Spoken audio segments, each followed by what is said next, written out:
Bismillahirrahmanirrahim. Assalamualaikum warahmatullahi wabarakatuh. Alhamdulillahi ala ihsani wa syukru lahu ala taufiqihi wa amtinani wa asyhadu an la ilaha illallah wahdahu la syarika lahu ta'ziman li sya'ni wa asyhadu anna Muhammadan abduhu wa rasuluhu da'ila ridwani. Allahumma salli alaihi wa ala alihi wa ashabihi wa ikhwani. Hadirin dan hadirat yang dirahmati Allah Subhanahu wa taala, pada kesempatan pagi ini kita akan bahas tentang model-model penyakit hati ya, yang hendaknya kita jauhi dan kita bersihkan hati kita dari penyakit-penyakit tersebut jika kita terdeteksi memiliki penyakit-penyakit tersebut. Sungguhnya yang menjadi patokan utama oleh Allah Subhanahu wa taala adalah hati. Sebagaimana perkataan Ibrahim alaihissalam yang Allah berikan dalam Al-Quran, yauma la yanfa'u malun wala banun illa man atallaha biqalbin salim. Hari di mana tidak bermanfaat harta dan anak-anak kecuali orang yang datang menemui Rabbnya dengan hati yang bersih. Dalam ayat yang lain kata Allah, idh ja'a rabbahu biqalbin salim, ketika dia bertemu dengan Rabbnya dengan hati yang bersih. Kemudian juga Allah Subhanahu wa taala menyatakan bahwa yang menjadi patokan adalah hati dalam ayatnya, lan yanalallaha luhumuha wala dima'uha walakin yanaluhu taqwa minkum. Tidaklah sampai kepada Allah daging sembelihan, tidak juga darah daging-daging hewan-hewan sembelihan, ya, yang sampai kepada Allah takwa dari kalian. Artinya ketika seorang menyembelih hewan ya karena Allah Subhanahu wa taala, yang menjadi patokan utama di sisi Allah adalah ketakwaan, ya, bukan dagingnya, bukan darahnya, ya. Itu perhatian yang berikut. Yang pertama adalah hati seorang ketika menyembelih hewan-hewan tersebut, ya. Demikian juga dalam hadis kata Nabi SAW, innallaha la yanzuru ila suwarikum wala ila ajsamikum walakin yanzur ila qulubikum wa amalikum. Allah tidak melihat kepada rupa kalian, Allah tidak melihat kepada paras kalian, tetapi Allah melihat kepada hati kalian dan amal kalian. Rasulullah SAW juga pernah bersabda, inna fil jasadi mudghah, idza saluhat saluhal jasadu kulluh, wa idza fasadat fasadal jasadu kulluh. Sungguhnya dalam tubuh itu ada segumpal daging, jika baik, baik seluruh anggota tubuh, dan jika dia buruk, maka buruk pula seluruh anggota tubuh. Ketahuilah dia adalah hati. Ini semua di antara dalil-dalil yang menunjukkan bahwasanya yang menjadi perhatian utama oleh Allah Subhanahu wa taala adalah hati seseorang. Bukan berarti Allah tidak menilai amal. Amal benar, amal juga diperhatikan, bakal amal adalah konsekuensi dari hati, tetapi yang menjadi patokan utama adalah hati seorang. Maka seorang jangan sampai sibuk memperhatikan penampilan luarnya, kemudian lupa untuk memperhatikan gerak-geri hatinya. Sebagaimana kita serius ketika memperhatikan penampilan fisik luar kita, casing kita perhatikan, ya, maka jangan lupa bahwasanya hati ini juga memiliki banyak kondisi yang harus kita perhatikan. Kalau dia sakit, segera obati, jangan dijadikan penyakit hati semakin parah, semakin kronis hingga seorang sulit untuk menyembuhkannya. Allah Subhanahu wa taala menyebutkan dalam Al-Quran juga berbagai macam model hati, ya. Ada hati yang salim, ada yang sakit, ya. Ada hati yang sudah distempel oleh Allah, sudah tidak bisa, yaitu hati yang mati, ya. Intinya menunjukkan hati itu juga memiliki kondisi-kondisi, ya. Ada yang hati mati yang sudah tidak bermanfaat lagi, ada yang sakit masih bisa diobati, dan ada hati yang salim, yang bersih, yang selamat. Itu yang kita berharap, kita terus membersihkan hati kita, berjuang membersihkan hati kita sampai kita bertemu Allah dalam kondisi hati yang bersih. Ketika Rasulullah SAW ditanya, ya Rasulullah, ayyun nasi afdal? Ya Rasulullah, manusia mana yang paling afdal, yang paling baik, ya? Kata Rasulullah SAW, kullu makhmumil qalb saduqul lisan, yaitu setiap orang yang membersihkan hatinya dan lisannya jujur. Para sahabat berkata, saduqul lisan na'rifuhu, fama makhmumul qalb? Ya Rasulullah, lisan yang jujur kami ngerti, apa maksudnya makhmumul qalb?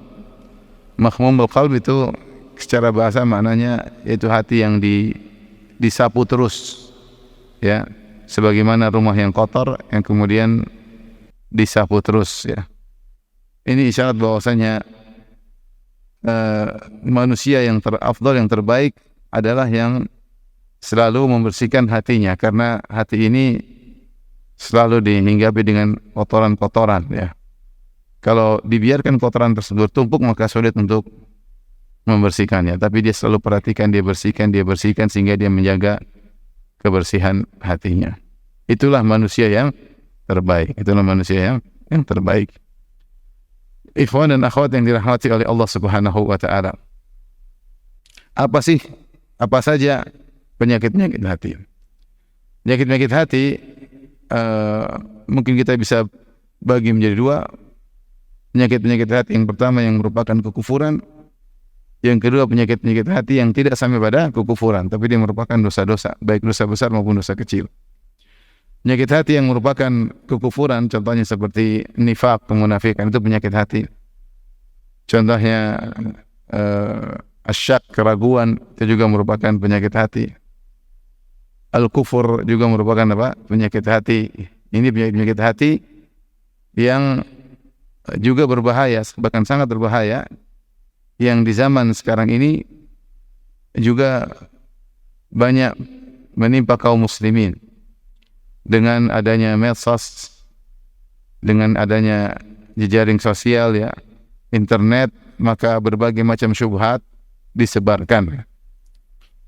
Cukup kita lihat syubhat-syubhat orang-orang liberal, maka itu semua syubhat-syubhatnya rata-rata merupakan kekufuran. Siapa yang menerima pernyataan orang liberal secara mentah-mentah, maka akhirnya timbul keraguan dalam dirinya. Akhirnya dia membenarkan kesyirikan, akhirnya dia mementahkan tauhid, dia menganggap semua sama saja, ya. Tidak ada perbedaan antara tauhid dan syirik, semua mengantarkan kepada surga, ya. Dia ragu dengan syariat Nabi Muhammad SAW, dia ragu dengan Al-Quran, ya. Sehingga dia akhirnya memiliki tafsir kontekstual yang dinamakan dengan hermeneutika, sehingga tidak terikat lagi kepada tekstual Al-Quran maupun hadis Nabi SAW. Sebagaimana Al-Quran hadis ditafsirkan di zaman Nabi dengan tafsiran tersendiri 1400 tahun yang lalu, maka di zaman sekarang tidak boleh ditafsirkan dengan tafsiran yang sama, harus diadaptasi dan disinkronkan dengan kondisi zaman sekarang. Berbagai macam syubhat yang mereka lontarkan, ya. Ini menimbulkan keraguan, menimbulkan kekufuran, menimbulkan kemunafikan, ya. Oleh karena tidak jarang di antara mereka akhirnya meninggalkan syariat, tidak sholat lagi, yang wanita melepas jilbab, ya. Kemudian homoseksual menjadi halal. Ini dibangun di atas syubhat-syubhat yang membuat ragu tentang syariat Islam. Al-Quran mereka ragukan, syariat Nabi mereka ragukan. Akhirnya semua dianggap sama, semua dianggap tidak ada yang absolut, semuanya relatif. Dan ini menimbulkan penyakit-penyakit hati yang merupakan kekufuran, ya. Di antara tadi keraguan, siapa yang ragu tentang agamanya, semuanya dia sudah kufur. Karena iman itu harus sesuatu yang diyakini. Belum ragu-ragu dengan Islamnya, ya. Apakah Islam satu-satunya agama yang benar, dia ragu-ragu, ya. Menurut dia semuanya juga benar, semuanya juga masuk surga. Ini keraguan ini sudah cukup membuat seorang bisa keluar daripada Islam, ya. Akhirnya dia baca lagi syubhat, ragu tentang hari kiamat. Hari kiamat ada atau tidak, ragu. Malaikat ada atau tidak, ragu.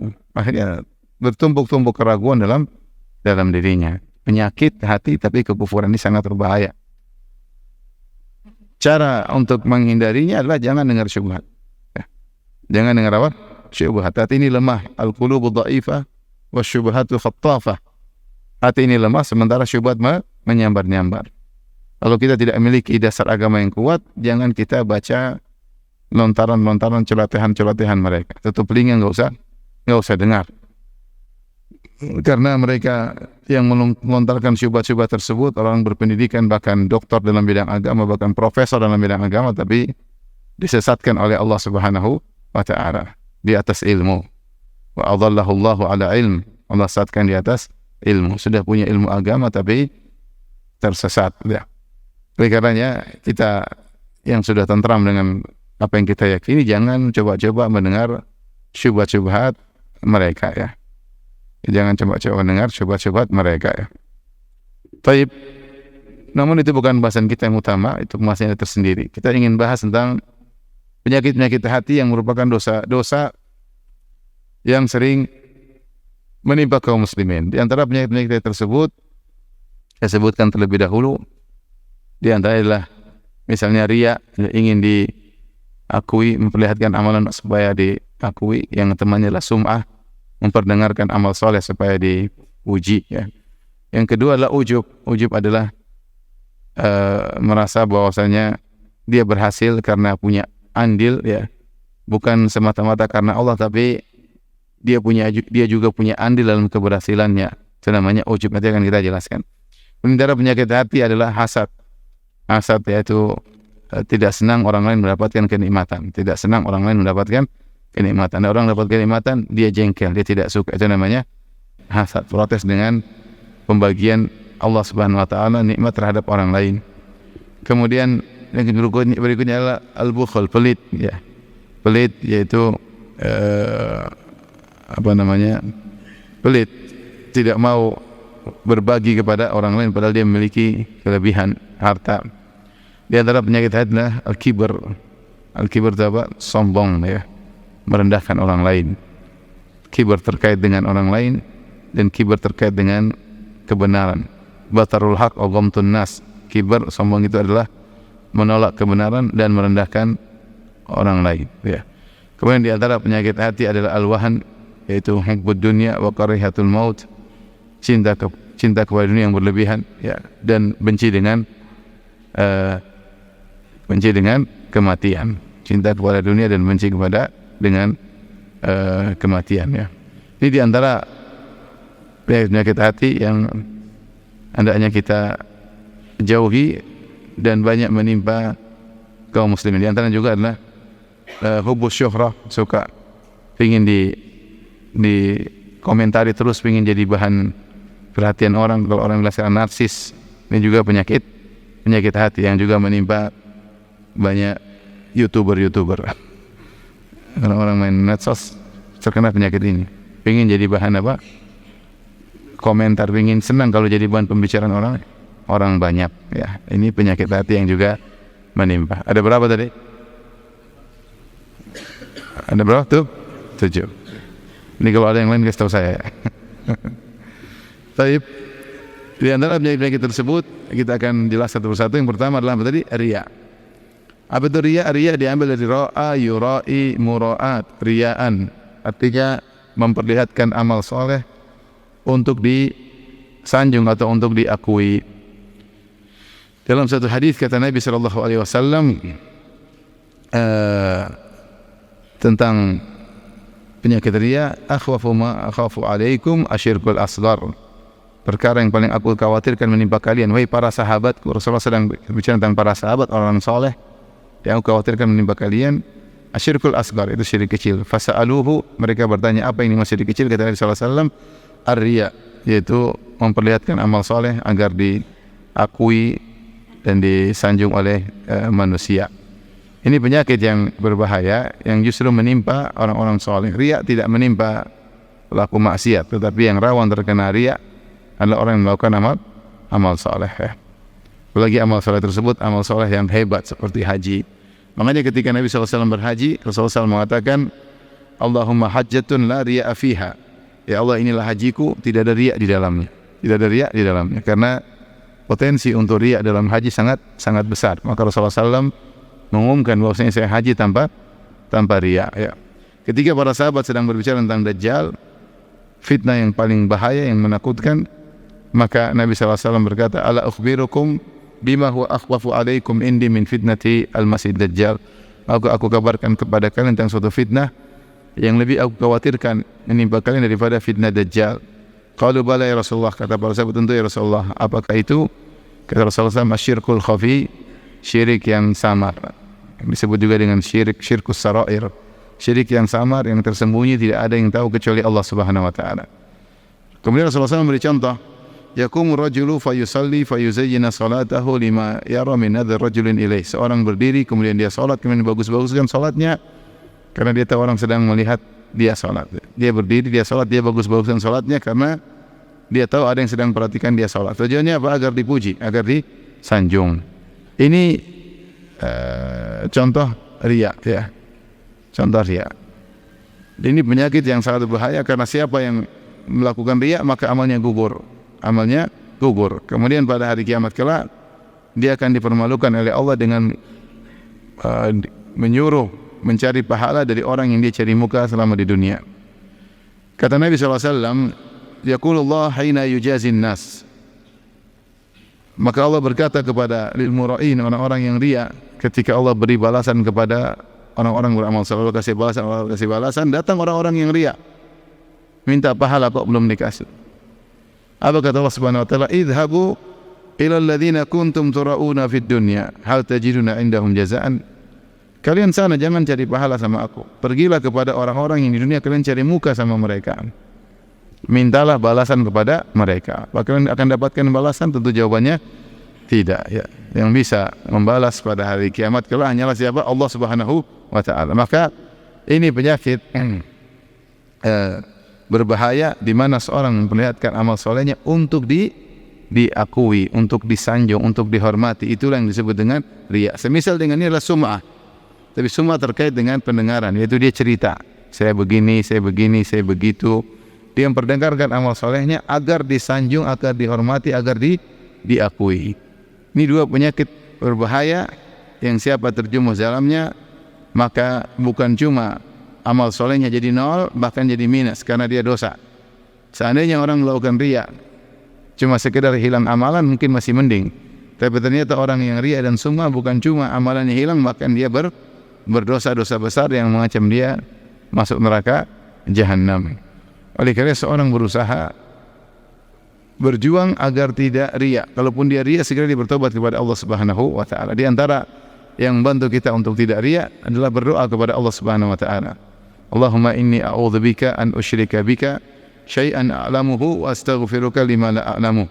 Di antara doa yang diajarkan, Allahumma inni a'udzubika an usyrika bika syai'an a'lamuhu wa astaghfiruka lima la a'lamu. Ya Allah, aku berlindung kepada Engkau dari kesyirikan yang aku sadari maupun kesyirikan yang aku tidak sadari. Riya di antara kesyirikan yang terkadang tidak kita sadari. Jadi kita ingin berlindung dari segala bentuk kesyirikan, di antaranya adalah syirik niat, yaitu riya. Ingin disanjung, ingin dipuji. Di antara doa yang disebut oleh Syekh Islam Taimiyah yang datang dari Umar bin Khattab radhiyallahu ta'ala anhu, beliau berkata, Allahumma ja'al amali kullahu salihan waj'alhu liwajhika khalisan wa la taj'al li'adin fihi syai'a. Ya Allah, jadikanlah, Allahumma ja'al amali kullahu salihan, ya Allah jadikanlah amalku seluruhnya saleh. Saleh itu ikhlas dan sesuai dengan sunnah Nabi sallallahu alaihi wasallam. Waj'alhu liwajhika khalisan, dan jadikanlah amalku hanya mencari wajah Engkau. Hanya mencari wajah Engkau. Wala taj'al li ahadin fihi syai'a, dan jangan kau jadikan satu amalku pun untuk manusia sama sekali. Saya ingin jangan sampai aku cari muka, ingin diakui, ingin disanjung. Maka itu di antara doa yang bisa menyelamatkan orang dari riya, ya. Doa yang diajarkan Nabi dan doa dari Umar bin Khattab radhiyallahu anhu. Seorang berusaha menghafal doa tersebut, ya. Ulangi doanya apa? Allahumma inni a'udzubika an usyrika bika syai'an a'lamuhu wa astaghfiruka lima la a'lam. Udah hafal? Belum? Ya, nanti diputar ulang di YouTube, ya.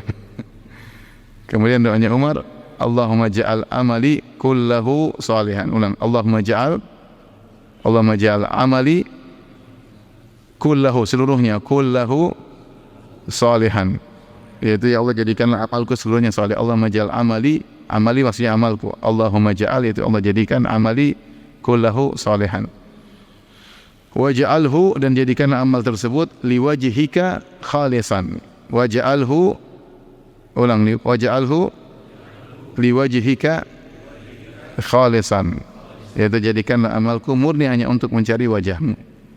Wala taj'al li ahadin, wala taj'al, jangan kau jadikan li ahadin, kepada seorang pun, fihi syai'a, pada amalku sedikit pun, ya. Jangan kau jadikan sedikit pun amalku untuk manusia, jangan.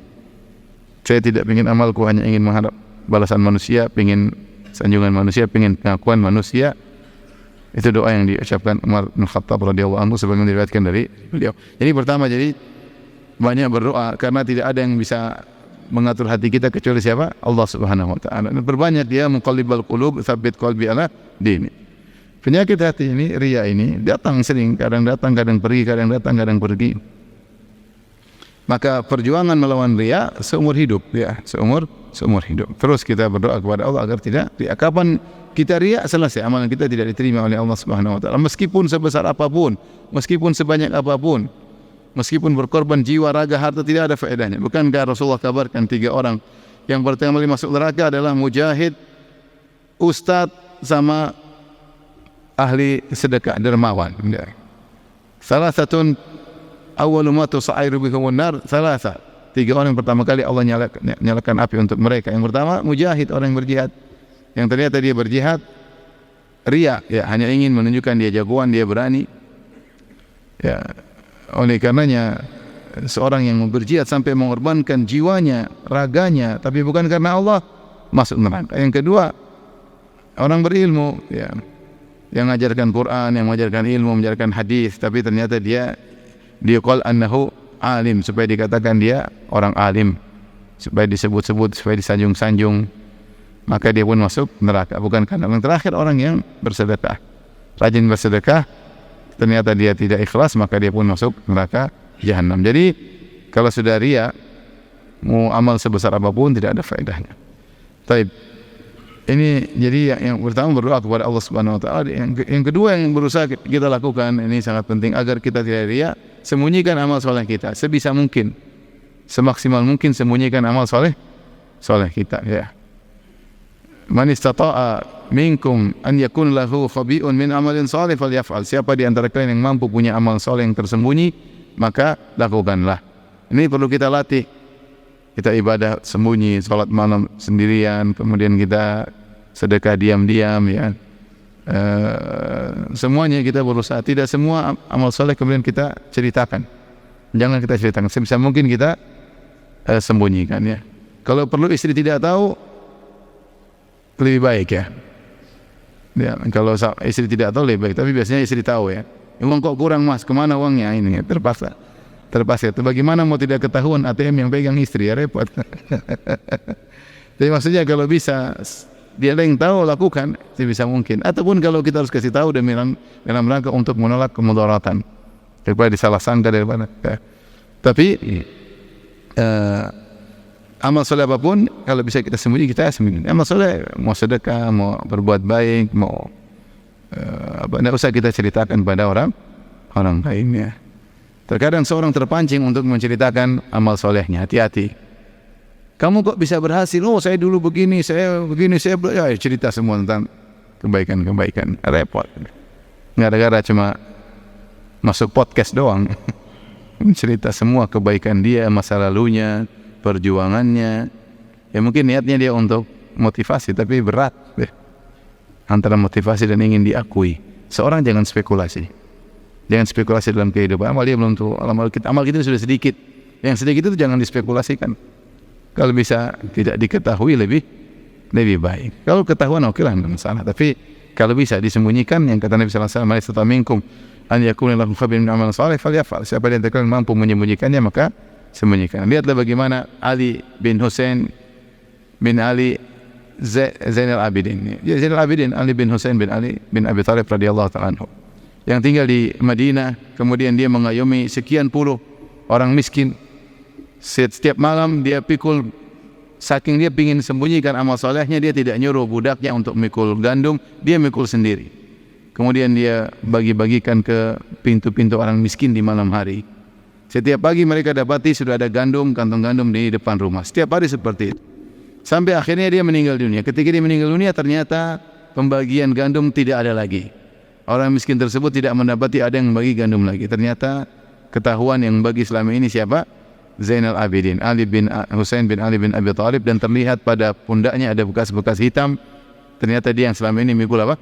Sendiri. Saking dia ingin ikhlas, dia tidak suruh orang lain untuk mikul. Dia ingin mikul apa? Sendiri.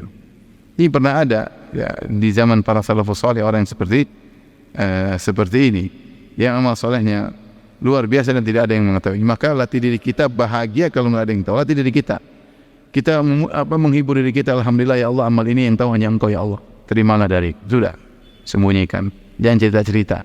Kalau bisa sampai mati jangan cerita sama orang lain, ya. Latih, karena kita biasanya bahagia kalau orang lain tahu. Oh bapak yang ini, oh iya saya lah. Kamu baru tahu, padahal saya sudah upload di medsos, masa nggak tahu. Tapi kita latih diri bahagia. Kalau sesuatu tidak ada yang tahu, kita berusaha bahagia. Jadi kita itu masalah manage hati aja, manajemen hati. Alhamdulillah Allah udah tahu, selesai. Alhamdulillah nggak ada yang tahu. Alhamdulillah istri saya tidak tahu. Nah, alhamdulillah istri saya tidak tahu ya. Jadi berusaha untuk menyembunyikan amal soleh ya. Jadi di antara hal yang bisa menghindarkan diri daripada riya, dan itu perkara yang berat. Makanya Rasulullah mengatakan, yang paling aku khawatirkan menimpa para sahabat adalah riya. Yang aku lebih khawatirkan daripada dajjal adalah apa? Riya. Kalau dajjal fitnah cuma di akhir zaman, ini itu pun orang-orang soleh insya Allah selamat. Tapi kalau riya setiap saat dan menyerang orang soleh, itu masalahnya. Kalau dajjal paling akhir, kita belum tentu ketemu dajjal. Kita belum tentu ketemu apa? Dajjal. Sampai sekarang belum muncul masalahnya. Ya, meskipun sebagian orang dituduh dajjal ya. Katanya ada yang lahir di Israel, ada bayi matanya satu di sini, katanya dajjal. Kasihan orang cacat dibilang dajjal ya. Dajjal itu matanya bukan di tengah sini. Matanya dua, cuma satunya ya ada satunya kurang normal. Bukan satu di tengah sini dibilang apa? Dajjal. Ada orang sakit jangan dibilang apa? Dajjal. Ada orang senang dajjal cepat muncul. Kita kalau bisa tidak ketemu dajjal, jangan ketemu apa? Dajjal. Syubhatnya dajjal sangat kuat. Sebagian orang merasa pede ketemu dajjal, malah ikut dajjal. Sekarang zaman sekarang aja orang bisa terbang dikit, bisa hilang sedikit, orang sudah banyak pengikutnya. Bisa bikin uang sedikit, orang sudah banyak apa? Pengikutnya. Mengaku ketemu Nabi Khidir, sudah banyak pengikutnya. Ini kalau dajjal muncul, orang mati dihidupkan. Bagaimana syubhatnya luar biasa. Tapi intinya masih lebih dikhawatirkan dari penyakit dajjal adalah fitnah apa? Riya. Karena dajjal cuma di akhir zaman dan orang soleh insyaallah selamat. Kalau riya setiap saat bisa menimpa, dan yang diserang orang-orang apa? Soleh, yang rajin salat, yang baca Qur'annya bagus, ya, yang ustadz ilmunya bagus, itu yang rawan-rawan terkena riya. Yang sedekahnya banyak ya, yang itu yang mudah terkena. Sekarang ini orang sedikit amal soleh upload, sedikit amal soleh apa? Publish. Berbakti sama orang tua, publish. Alhamdulillah pagi ini lagi dorong kursi roda orang tua. Ngapain nih cerita-cerita? Alhamdulillah minggu lalu nemani orang tua. Ya udah alhamdulillah, enggak usah cerita ke orang lain. Berbakti sama orang tua amal soleh atau bukan? Amal soleh, tidak perlu diceritakan. Ustaz memotivasi melulu atau cerita semuanya. Yang tidak diceritakan mana? Semua amal soleh diceritakan. Sampai ibu-ibu kalaupun berbakti sama suami tidak usah cerita-cerita sana sini. Karena berbuat baik sama suami pahalanya besar atau tidak ibu-ibu? Ibu-ibu, bukan bapak-bapak yang jawab, saya tanya ibu-ibu. Berbuat baik sama suami pahalanya besar enggak? Ini suami mewakili apa? Ibu, besar katanya. Tapi kalau besar tidak mesti harus diceritakan. Oh saya kemarin ini suami saya kemarin lah ini suami saya. Udah itu amal soleh, diem-diem aja, nggak usah banyak cerita ya. Sayang. Bukan berarti orang cerita berarti riya, tidak. Tapi orang yang cerita rawan riya, ya. Rawan riya. Banyak sekali mau diriakan. Saya ketemu orang, assalamualaikum. Assalamualaikum, ya, waalaikumsalam. Istri saya 4. Saya mau bilang siapa? Saya, Ustaz, maksudnya siapa yang nanya? Datang tidak ada hujan, tidak lagi, istri saya 4. Pamer dengan apa istrinya? 4. Terus masalah yang timbul ada nggak? Pasti ada lah. Dia nggak cerita punya banyak apa? Masalah. Berarti amal soleh tidak usah pamer-pamer lah. Tidak usah pamer. Tapi ini yang pertama riya. Penyakit kedua ujub. Apa itu ujub? Ujub itu merasa kita punya andil dalam keberhasilan kita. Sungguhnya yang buat kita berhasil murni Allah Subhanahu wa taala. Kita ini yang ciptakan Allah, yang berikan kita kelebihan juga siapa? Allah. Yang membimbing kita untuk berhasil adalah Allah Subhanahu wa taala. Tidak ada namanya keberhasilan berbanding lurus dengan kecerdasan. Karena betapa banyak orang cerdas tidak berhasil, banyak orang cerdas tidak berhasil. Banyak orang cerdas ternyata koruptor, banyak. Tidak keberhasilan tidak berhasil dengan banyaknya pengalaman. Banyak orang pengalamannya banyak tapi enggak pernah berhasil. Karena pengalamannya jadi anak buah terus. Tidak pernah jadi apa bos.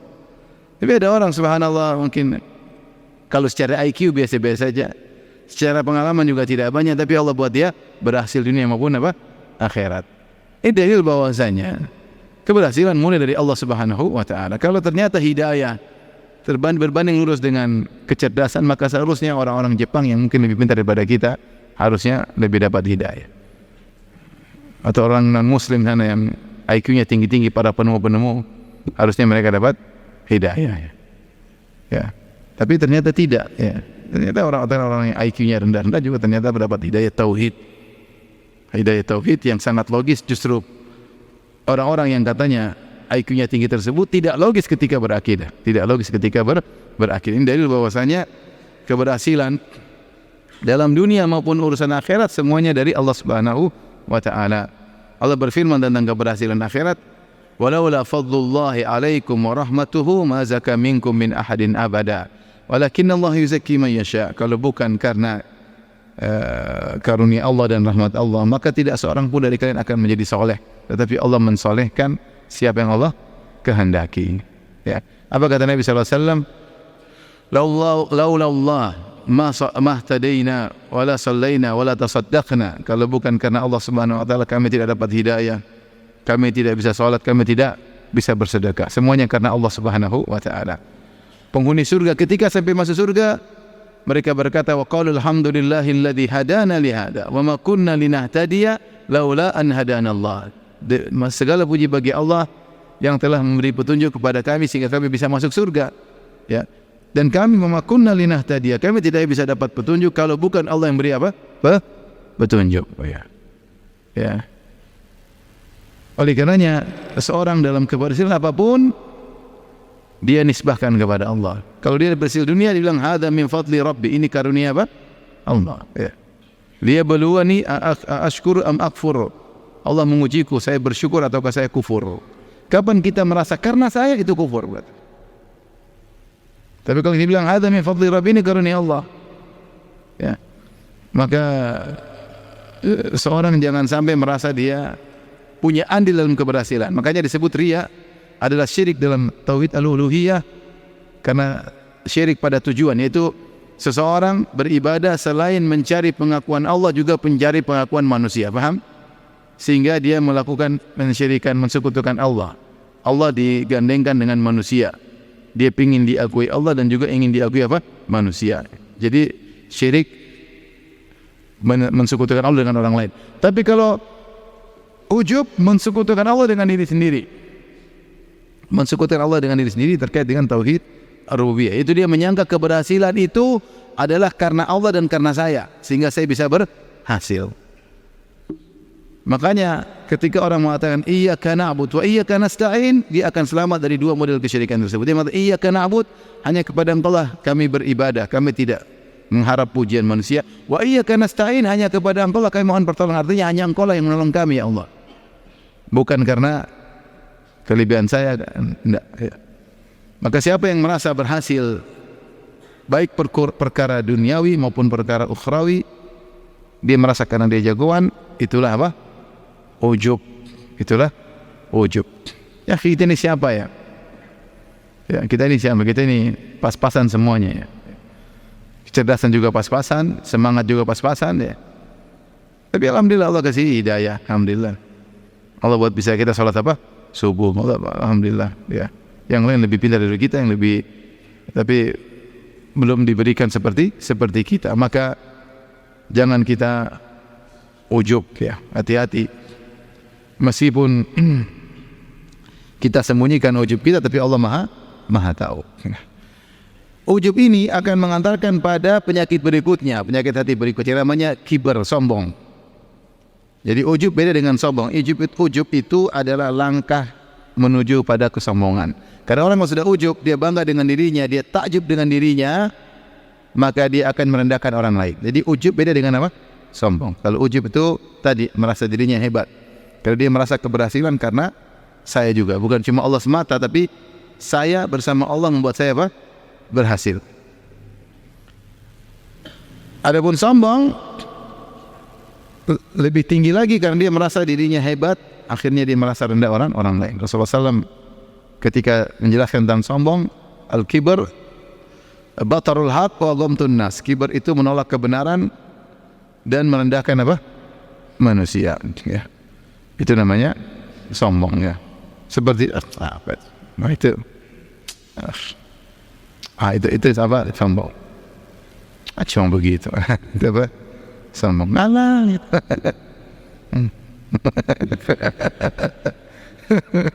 Aduh, repot. Padahal itu dosa besar, ya. Rasulullah SAW mengatakan, la yadkhulul jannata man kana fi qalbihi mithqalu dzarratin min kibr. Tidak masuk surga orang dalam hatinya ada kesombongan meskipun sekecil zarrah. Artinya sekecil sedikit pun sombong. Yang berhak sombong cuma Allah. Yang walahul kibriya, yang berhak sombong cuma Allah. Karena yang punya semuanya adalah Allah Subhanahu wa taala. Kita ni sombong, kita dulu bukan siapa-siapa, kita dulu enggak ada. Hal ata 'alal insani hinun minad dahri lam yakun syai'an madhkura. Bukankah telah datang kepada manusia suatu zaman dia tidak disebut sama sekali. Tidak ada dan tidak disebut. Ketiadaannya sempurna. Ada sesuatu yang tidak ada tapi sudah disebut-sebut. Contohnya apa? Contohnya mobil akan datang baru inden, perusahaan ini akan memunculkan mobil begini-begini, belum ada tapi sudah disebut-sebut. Itu masih mending. Ini sudah tidak ada, tidak disebut-sebut. Antum siapa namanya? Putra siapa? Putra Nanda. 100 tahun yang lalu nggak ada, belum ada. Sudah ada atau belum? Belum. 100 tahun lalu sudah ada. 200 tahun lalu apa lagi? 200 tahun lalu saudara kita Putra Nanda tidak ada. Dan tidak ada yang sebut-sebut dia. Dia mungkin baru disebut-sebut ketika ayah ibunya sedang hamil. Kita namain siapa ya? Mulai disebut-sebut. Kita namain Putra Nanda aja. 200 tahun lalu nggak ada dia dan ada yang sebut-sebut. Kita dulu tidak ada, ketiadaan sempurna, kemudian sekarang sudah ada, kita sombong. Ya, kita dulu tidak ada. Kita sombong. Mimma imahin khuliqa mimma indafiq. Manusia diciptakan dari air yang terpancar, air mani. Mimma imahin, dari air yang hina. Mau sombong, apa yang boleh sombong? Terbuat dari air mani. Ya, air mani yang orang lihat aja jijik, kadang-kadang dibersihkan dan macam-macam. Terus kita setelah ini fa idza huwa khasimun mubin, tiba-tiba dia membangkang. Oleh karenanya jangan sombong, ya. Ada seorang bangsawan ketemu dengan seorang ulama. Dia mengatakan, tahukah engkau siapa saya? Maka kata orang alim tersebut, saya tahu siapa engkau. Engkau adalah seorang yang apa? Dalam perutmu ada kotoran.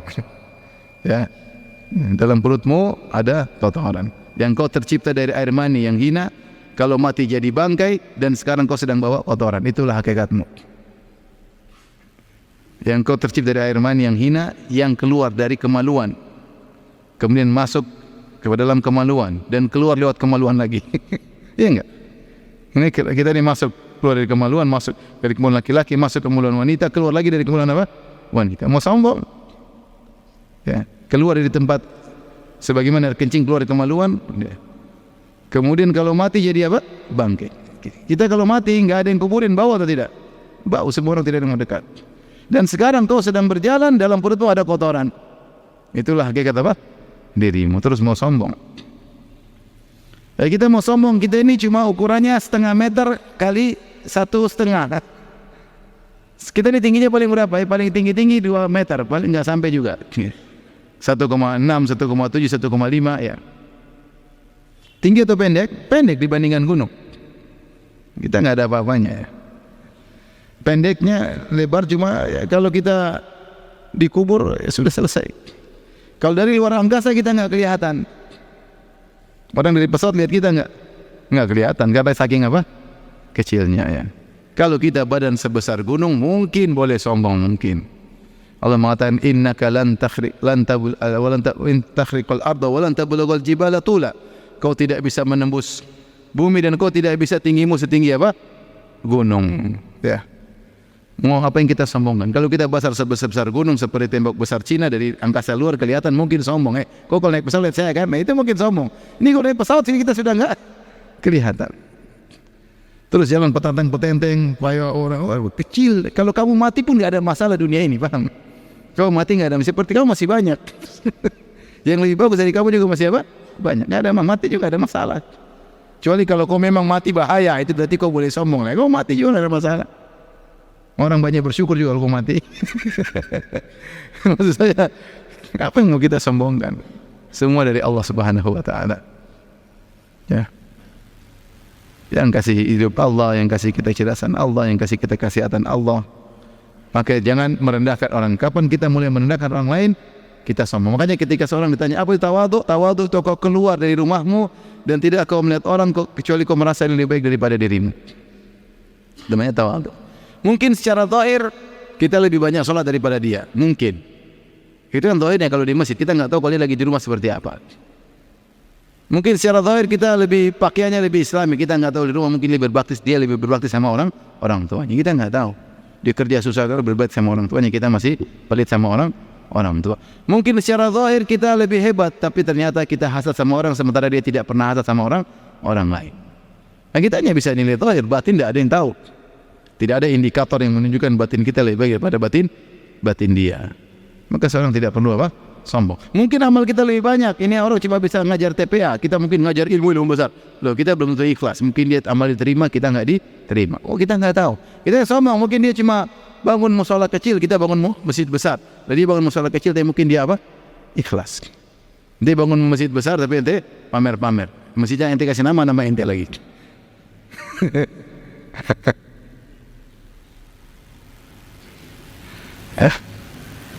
Masjid fulan hafizahullah.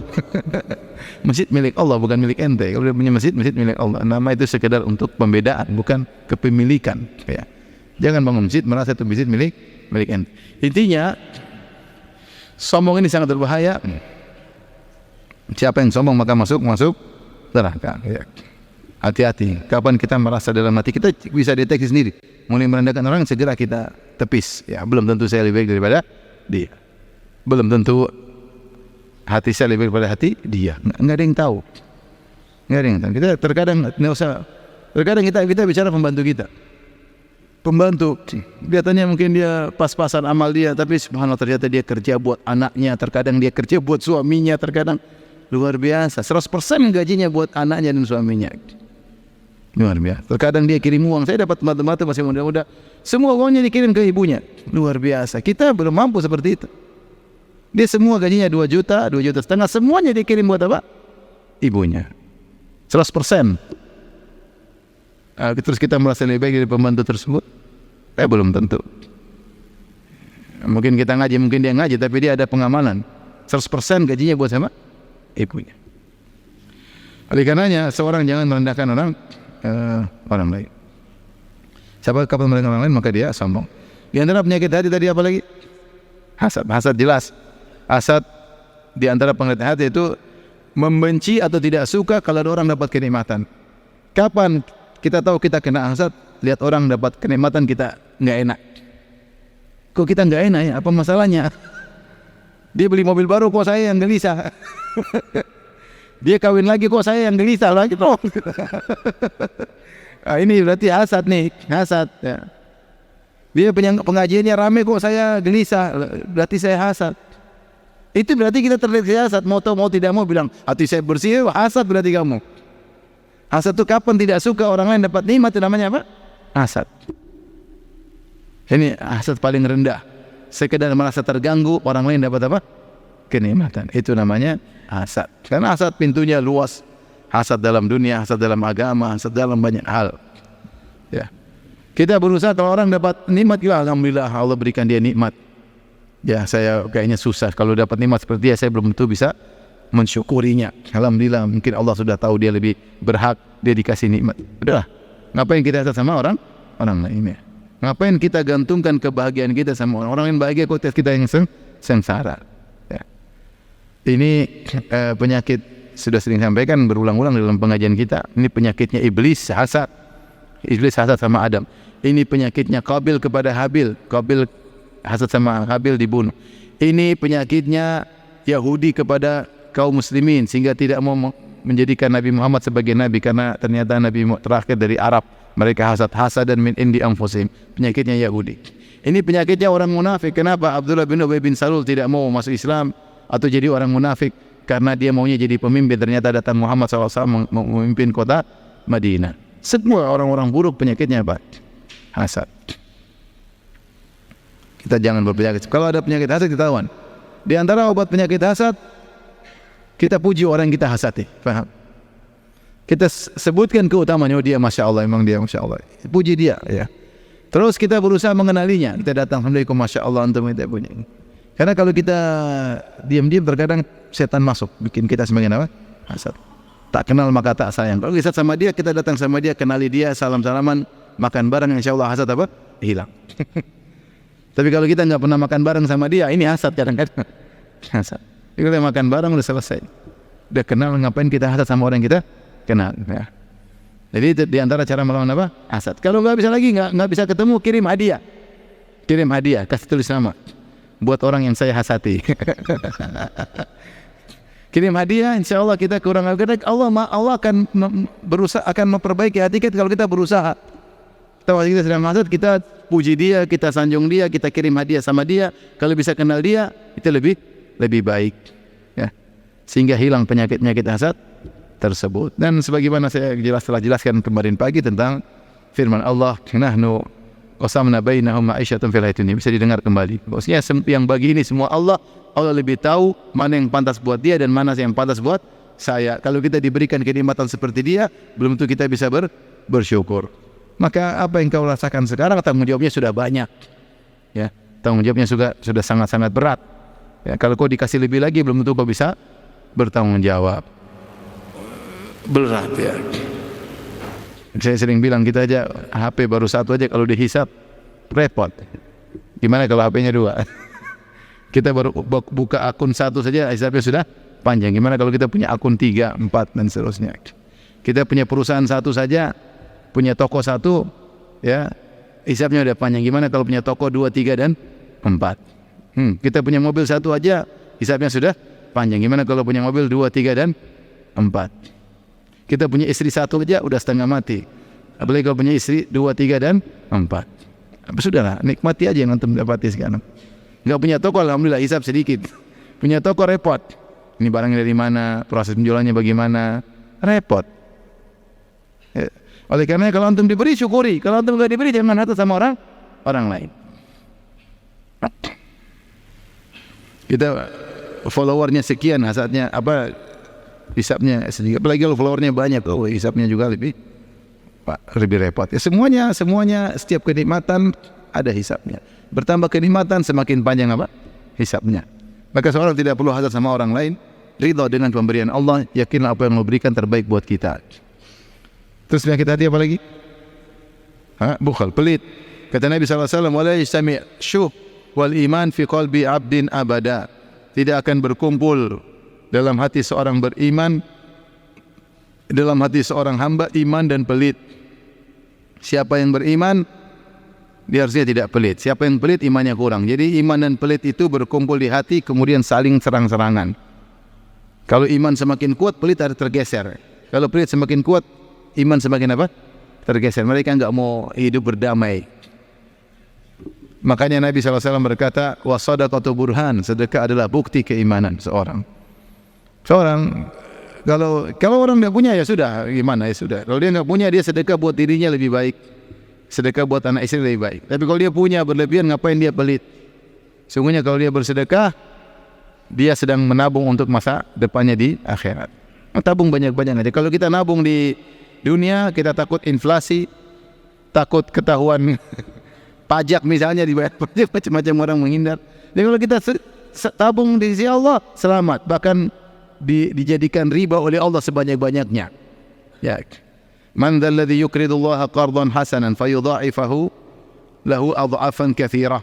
Siapa yang beri pinjaman kepada Allah, Allah akan berikan balasan berlipat ganda, riba yang syar'i. Di akhirat ribanya. Di dunia terkadang Allah juga kasih. Tapi kalau kita taruh sama orang, kita repot. Taruh disimpan di dunia, bisa jadi hilang, bisa jadi kena inflasi, bisa jadi macam-macam dan hisabnya panjang. Tapi kalau kita simpan di sisi Allah dengan sedekah, Allah akan balas dengan ganjaran yang sangat banyak. Maka latih diri untuk bersedekah. Sedekah itu masalah kebiasaan aja. Kalau kita biasa, insya Allah mulai dari yang kecil-kecil, 5.000, 10.000, 5.000, 10.000. Nanti kalau berani lagi 100.000 ya. Kalau berani lagi lebih lagi dan seterusnya. Maka saya renungkan bagaimana Abu Bakar As-Siddiq radhiyallahu anhu menakjubkan ya. Dia bisa membimbing anak istrinya yang mendukung dia dalam bersedekah. Abu Bakar As-Siddiq bersedekah dengan seluruh hartanya 2 kali dalam sejarah tercatat. Yang pertama ketika berhijrah, yang kedua ketika perang Tabuk. Ketika dia berhijrah, dia menyumbangkan seluruh hartanya, istrinya dukung, anak-anaknya juga dukung. Ketika dia bersedekah di tatkala perang Tabuk dengan seluruh hartanya, tidak ada masalah bagi anak istrinya. Artinya bukan cuma dia yang berhasil, tapi dia juga berhasil mendidik anak istrinya. Mungkin kita ingin bersedekah seluruh harta kita, tapi anak istri kita tidak mau. Apalagi kalau kita memang tidak mau bersedekah. Oleh karenanya seorang yang beriman harusnya tidak pelit. Ketika dia merasa dalam dirinya pelit, berarti ada penyakit hati. Imannya berarti bermasalah, maka segera dia perbaiki imannya dengan baik. Yang berikutnya penyakit apa? Al-wahan. Al-wahan yaitu cinta dunia wa qaryatul maut. Rasulullah SAW dalam satu hadis, tatada'a alaikumul umamu kama tatada'a al-akalatu ila qas'atiha. Sungguhnya umat-umat akan saling menyeru untuk menghabisi kalian, menyantap kalian sebagaimana para orang-orang yang kelaparan diundang untuk datang ke piring hidangan. Akan ada kondisi seperti itu. Maka sahabat bertanya, amin kilati nahnu yauma idzin ya Rasulullah, apa kami akan merasakan hal tersebut karena kami sedikit? Kata Nabi, tidak. Kalian banyak. Tetapi kalian kagusa'il sail, tapi kalian seperti buih di lautan atau buih di air yang sedang berjalan ya. Buih-buih sampah-sampah yang terbawa oleh air yang sedang mengalir. Kalian seperti tidak ada nilainya. Ya. Kalau bisa demikian, kata Nabi sallallahu alaihi wasallam, sayanzi'ullahu la yanzi'annallahu min qulubi aduwikum al-mahabbah. Allah akan mencabut rasa gentar dari hati musuh kalian kepada kalian. Wala yakdhifannallahu fi qulubikumul wahan, dan Allah akan melemparkan dalam hati kalian al-wahan. Sahabat bertanya, apa itu mal-wahan? Kata Nabi SAW, wahan adalah hubbul qaryatul hubbud dunya wa qaryatul maut. Itu cinta dengan dunia dan benci untuk apa? Mati. Maka ini di antara penyakit hati. Seorang kalau terlalu cinta sama dunia, maka menimbulkan dia sangat takut mati. Dia sangat takut mati. Bagaimana dia bisa terlalu cinta sama dunia? Karena dia selalu orientasinya dunia. Dia selalu membiasakan dirinya untuk berleha-leha dalam urusan dunia. Sehingga ketika dia terlalu nyaman, dia sulit untuk meninggalkan kenyamanan tersebut. Maka saya ingatkan diri saya pribadi, kita suka dengan keindahan. Meskipun uang kita banyak, kalau bikin rumah jangan terlalu bagus. Nanti kalau terlalu bagus kita mau mati susah. Kalau bikin kebutuhan, bikin kolam renang jangan terlalu bagus, semuanya dihias, nanti kita mau mati susah. Meskipun kita punya uang, jangan terlalu bagus, biasa saja. Jangan terlalu bagus. Kita beli mobil, jangan terlalu bagus. Terlalu nyaman, nanti susah kita mau mati. Terlalu nyaman mobil tersebut. Dan yang lainnya ya. Paham? Apalagi kalau nggak punya uang, jangan sok kaya. Kalau beli jam, jangan terlalu bagus. Yang biasa-biasa aja udah punya jam, terlalu bagus, susah. Tiap hari dilihat, dipandang ini, dia digoyang-goyang. Susah. Hanya cinta dunia masuk dalam diri kita. Pikir kita dunia melulu. Takut mati akhirnya. Takut mati. Dahulu para sahabat mereka berhasil. Kenapa? Kata Khalid bin Walid, aku datang menemui kalian wahai orang-orang Persia. Kami membawa suatu kaum yang sangat mencintai kematian sebagaimana kalian mencintai kehidupan. Subhanallah. Itu kata Khalid bin Walid. Ya. Kami datang membawa kaum yang mencintai kematian sebagaimana kalian mencintai apa? Kehidupan. Itu memang mereka berjuang untuk mencari mati. Maksud saya, ini penyakit. Kalau kita tidak waspada, orientasi kita dunia, akhirnya kita seperti itu. Pembicaraan kita dunia. Kita boleh cari dunia, tapi orientasinya akhirat. Contoh, saya kerja, tapi saya niatkan. Saya punya perusahaan misalnya, saya niatkan. Ini kalau hasilnya saya bikin untuk ini. Apa orientasi kita apa? Akhirat. Kerja untuk akhirat. Kerja untuk kita sedekahkan. Dan tadi kita jangan terbiasa dengan hidup mewah ya. Kalau kita punya uang banyak juga, jangan selalu naik bisnis kelas ya. Sekali-sekali duduk di belakang. Toh kalau kita naik pesawat di belakang sampai di luar daripada di depan ya kan. Di belakang kalau pesawat kan sampai di luar di belakang kan, baru depan ya. Ekonomi sampai di luar baru apa?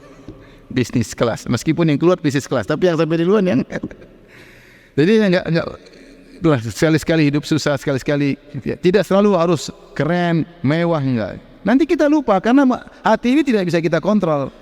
Hati ini tidak bisa kita kontrol. Masuk cinta sama dia pelan-pelan. Akhirnya lihat orang terjebak dengan pola hidup tertentu.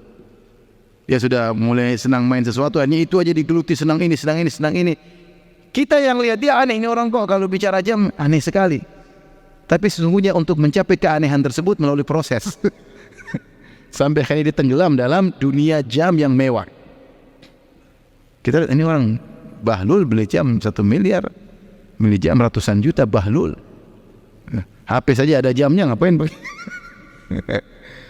Tapi begitulah sedikit demi sedikit cinta sama dunia masuk akhirnya sudah terkena penyakit hati kemana-mana dunia bangga dengan dunia, pembicaraannya bangga kalau sudah ke Eropa, bangga kalau sudah beli tas ini, bangga kalau sudah makan di sana, bangga. Itulah omongan, berarti sudah cinta apa?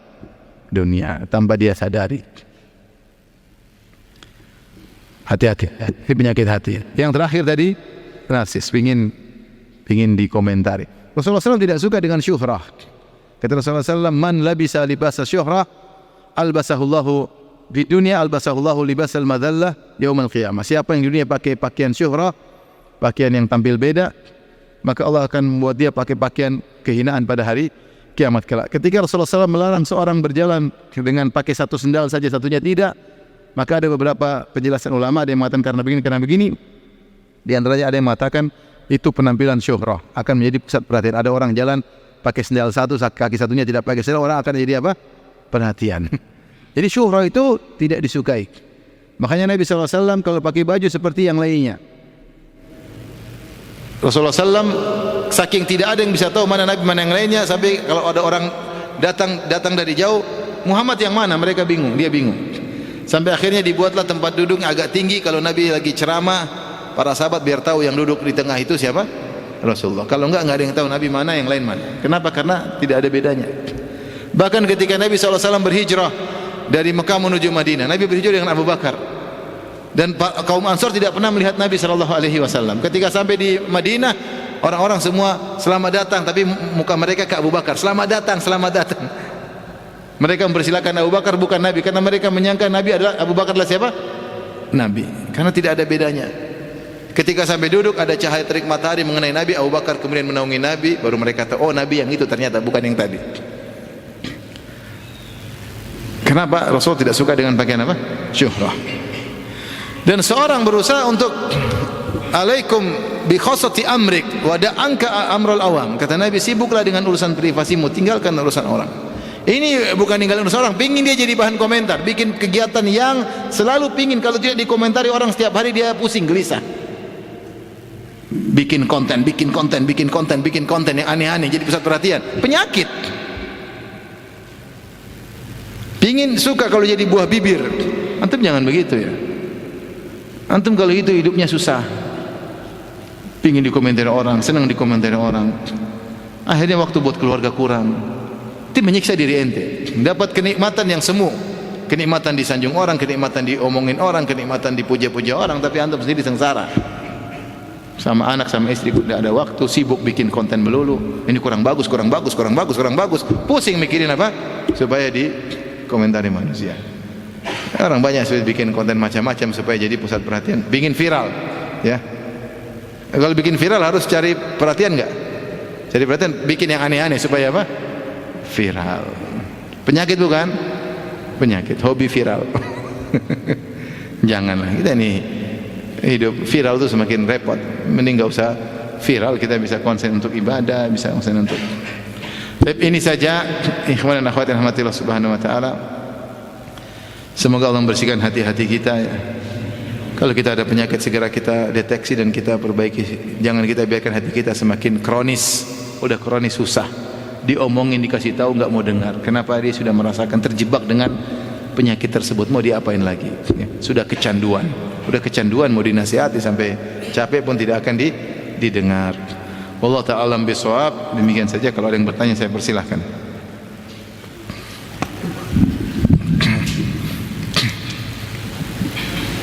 Baik, Bapak Ibu jamaah sekalian, ya telah kita dengarkan tausiah dari beliau ya, insyaallah. Kemudian kita masuk ke sesi tanya jawab ya, kepada Bapak Ibu jamaah sekalian yang hendak bertanya ya, kepada para bapak. Ya, kepada para ini ya, Bapak dan jamaah laki-laki ya, untuk mengumpulkan kertasnya ke saya yang langsung ke depan. Kemudian untuk jamaah perempuan itu kepada panitia yang ada di bawah ya. Silakan.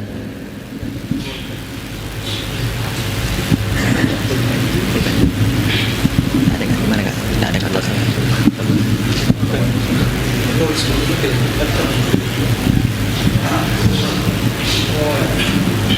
Langsung aja, nggak ada yang bawa ganja. Assalamualaikum warahmatullahi wabarakatuh. Waalaikumsalam warahmatullahi wabarakatuh. Ustaz, mohon izin bertanya. Jadi kami ini kan hidup minoritas di sini. Salah satu hal yang ini pemikiran saya Ustadz, mohon diluruskan apabila salah, karena saya takutnya mana yang lebih baik antara kami mempertontonkan kebaikan sebagai jalan dakwah atau menghindari riak dalam hati. Jadi kami ini kan hidup sebagai minoritas. Terkadang kebaikan itu perlu kita tontonkan kepada saudara kita yang non muslim sebagai jalan dakwah, bahwa memang agama ini adalah agama yang rahmatan lil alamin. Nah, tapi seperti yang dikatakan Ustadz tadi, kita itu terkadang susah mengontrol hati karena adanya riya atau sum'ah tadi itu. Nah, pertanyaan saya, mana yang lebih baik Ustadz? Apakah kita harus mempertontonkan sebagai jalan dakwah ataukah kita menghindari hal itu? Terima kasih. Tidak mengapa kita ada ada amalan-amalan yang memang tidak bisa kita sembunyikan ya. Seperti kita pergi ke masjid berpakaian Islami, ya ngapain kita sembunyi-sembunyi? Karena itu memang apa? Syiar. Contoh azan ya memang syiar, jangan sembunyi-sembunyi azannya. Kemudian contohnya sholat Id, contohnya berakhlak mulia, itu kita tunjukkan aja ya, nggak ada masalah ya. Dan kalau ada masalah tadi dalam rangka untuk menunjukkan kebaikan kaum muslimin di hadapan dalam rangka dakwah, maka tidak mengapa, yang penting kita menata hati. Tapi kalau kita kemudian timbul riya, maka kita jangan spekulasi, berhenti. Ada saatnya kita tampakkan, ada saatnya kita hentikan ya. Kalau kita merasa yang kita tampakkan sudah mewakili, ya sudah, jangan tampakkan semuanya ya. Kita tinggal memanage hati aja. Jadi tidak mengapa kita tampakkan amal soleh kita dalam rangka untuk dakwah, tidak jadi masalah. Bagaimana cara membersihkan hati dengan doa yang pendek? Bisakah dengan banyak istighfar? Di antaranya doa Nabi, waslul sakhimata qalbi, waslul sakhimata qalbi. Allah cabutlah penyakit-penyakit apa? Hatiku. Di antaranya waslul sakhimata qalbi. Bisa juga istighfar, innahu la yughan ala qalbi wa inni la astaghfirullah. Kata Nabi, sungguhnya ada sesuatu yang aku rasakan tidak enak di hatiku, maka aku pun beristighfar. Sekarang kalau ada dia rasa hasad, dia istighfar, astagfirullah, astagfirullah. Dia ada rasa riya, dia apa? Istighfar, karena itu semua hal yang buruk. Jadi istighfar membantu membersihkan hati. Wallahu a'lam bishawab. Ada yang bertanya? Ibu-ibu? Enggak ada ya, sampai sini saja kajian kita. Subhanakallah bihamdik, asyhadu an la ilaha illa anta, astaghfiruka wa atubu ilaik. Assalamualaikum warahmatullahi wabarakatuh.